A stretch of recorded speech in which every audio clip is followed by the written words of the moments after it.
작가를 소개하겠습니다. 이름은 호앙 밍뜨엉입니다. 1948년 하노이에서 태어났고 하노이 사범대 지리학과를 졸업하고 서북부 산악 지역에서 교편을 잡았다고 합니다.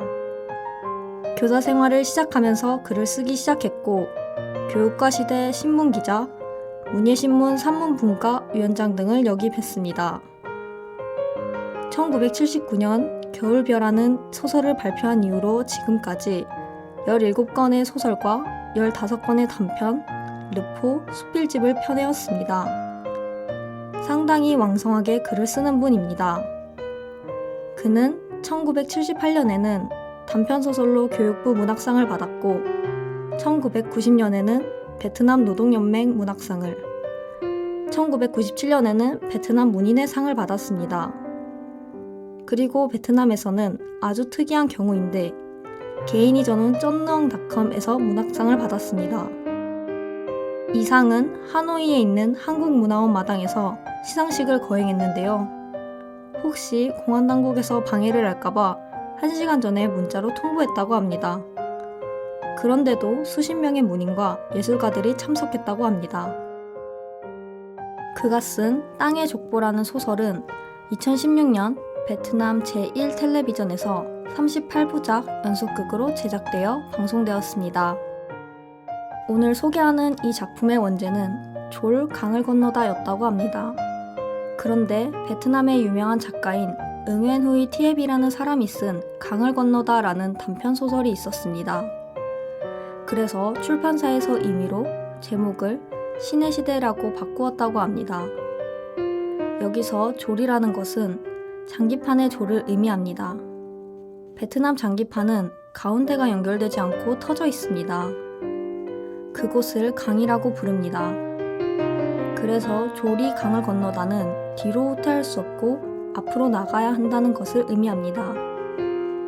신의 시대 이 소설 속에 나오는 시의 제목입니다. 그런데 한국어로 번역하면서 신의 시대라는 제목이 종교적인 색채가 짙다는 의견이 있어서 원제인 졸, 강을 건너다로 생각했지만 우리나라 장기판과 달라서 독자들이 의미를 잘 이해할 수 없을 것이라고 생각해서 작품의 주인공인 시인을 넣어서 시인 강을 건너다로 정하게 된 것입니다. 이 작품은 원작이 650페이지에 이르는 두꺼운 책입니다. 2부 29장으로 되어 있으며 대략 1945년에서 2000년 사이에 하노이 근교 농촌마을의 한 집안에서 일어난 일을 통해서 베트남 현대사의 중요한 사건을 이야기하고 있습니다.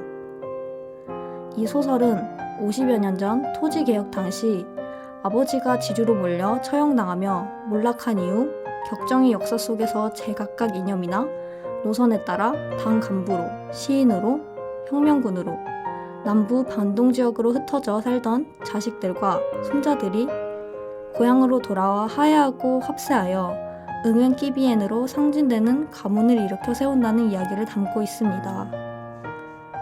2부는 통일 이후 개혁 과정과 각각 인물들이 살아온 과정을 회상을 통해 전개하고 있습니다.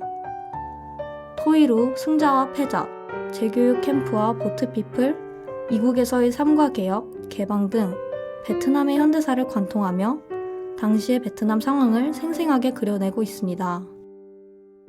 작가는 아직 베트남 사회에서 민감하게 반응할 수 있는 문제에 대해 최대한 객관성을 유지하며 절제된 언어로 접근하고 있습니다.